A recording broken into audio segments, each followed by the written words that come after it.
Welcome back. In our last segment on the life of Prophet Muhammad, we ended off at a pivotal point, his migration to Medina. But what was life like in Medina? What major events occurred during this period in the Prophet's life and that of Muslims? Let's sit down with Dr. Shabir Ali to learn more. Welcome to the show, Dr. Shabir. Pleasure to be on. So, what did the Prophet do when he got to Medina? Well, one of the first things he did was to establish a masjid. This is known as Masjid Quba, named after the place where he first arrived at Medina.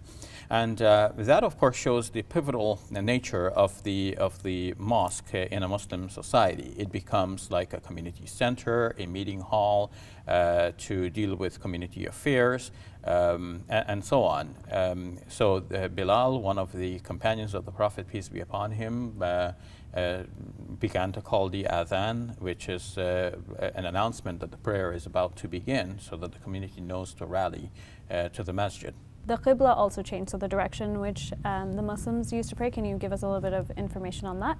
Yes. The Prophet, peace be upon him, was born in Mecca, as we already described, and there in Mecca was the Kaaba, and it still remains. It is a cubical structure, a house of worship, a mosque. And in those days, of course, Muslims and non-Muslims all together worshipped at the same place, but the non-Muslims had their idols in those days housed in the Kaaba as well, the objects of their worship, whereas Muslims worship the unseen creator of the heavens and the earth. But they refer to God, the unseen God, as the Lord of this house, the one who really owns this place. So Muslims would have had no difficulty worshipping at that center. But when they moved to Medina, now what should they have considered now the center of their worship? They noticed that there were Jews in the environment, and Jews were respected by Muslims because they were recipients of a divine revelation, the Torah. And as much as Jews were doing religious things, Muslims looked at them and said, okay, well, those must somehow come from Moses and instructions from God through the Prophet Moses, so we should follow that as well. So the Muslims then began to perform their prayers in the same direction as the Jews did, which was towards Jerusalem.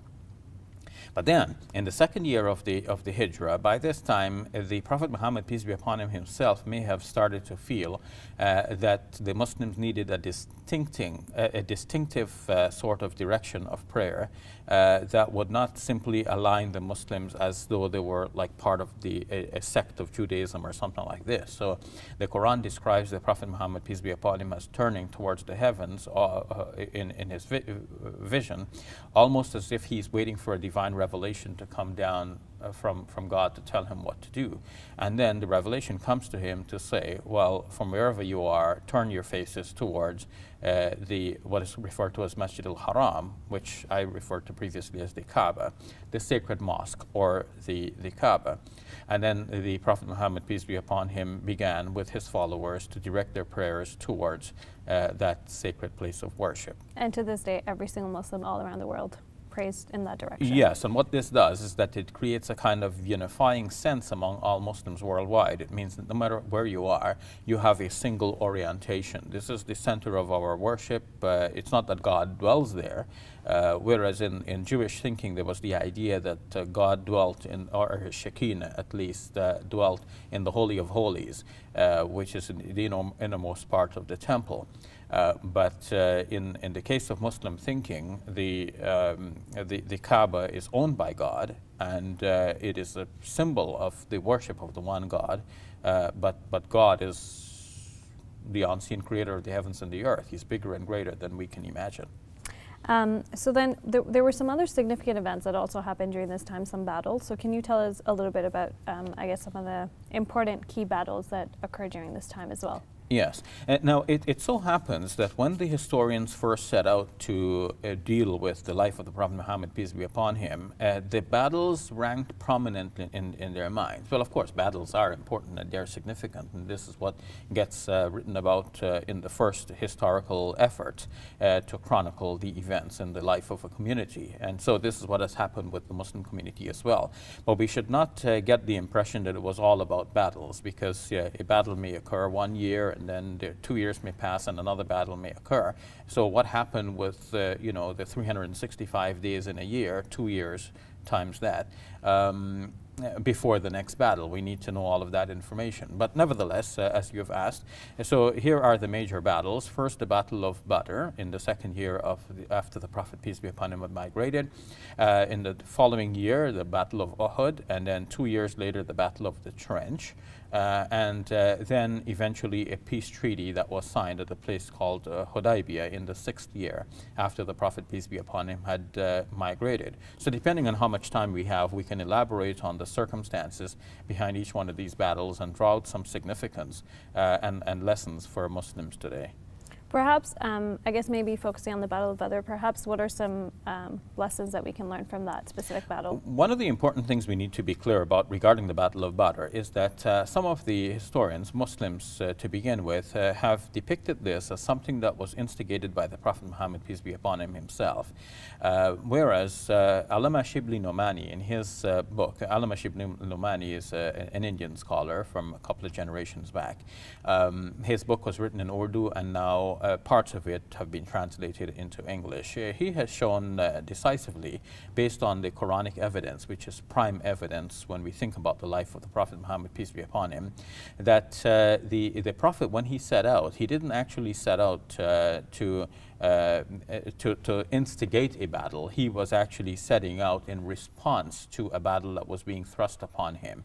The intelligence had already reached the Prophet, peace be upon him, that the Meccan army had been marching against his city, and it was necessary therefore for him to go out and meet the Meccan army. When he went and met them at a place called Badr, named after the wells that are there, which would have been a strategic point for him to meet an advancing army of that large size. So could we say that with all of the battles then, it wasn't that the Prophet was seeking war with the enemy? Because one could argue that. No, in fact, he wasn't seeking war with the enemy. He was mainly defending his city. As I've just shown in the case of the Battle of Badr, we can see that also in the case of the Battle of Uhud. The Battle of Uhud, the place where this is fought, is just on the outskirts of the city of Medina. And the Battle of the Trench illustrates this more clearly, because the Prophet, peace be upon him, was in his city, and he practiced the defensive measure of digging a trench by the northern pass of the city, where the enemy is going to have, that would be their entry point if they wanted to enter the city. Now, we can see more clearly who is the aggressor and who is practice a defensive measure, particularly in the case of this battle. Let's survey the whole situation. The Prophet Muhammad, peace be upon him, was born in Mecca, and he migrated away from Mecca to Medina.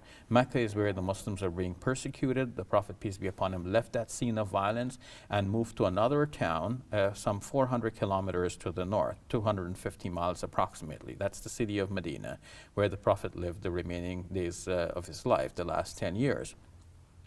It is here that these battles are occurring. That means that the Meccan army has marched some 400 kilometers to go and attack the Prophet's city, and the Prophet, peace be upon him, is there defending his city, especially in the Battle of the Trench, by digging a trench to stave off the advancing army from entering the city, knowing that if those armies were to enter the city, they would pillage and plunder and rape and burn. And the Prophet, peace be upon him, obviously then was practicing defensive strategies in battle. That's all the time we have, but we'll definitely continue this on in our series. So thank you, Dr. Shabir. You're welcome.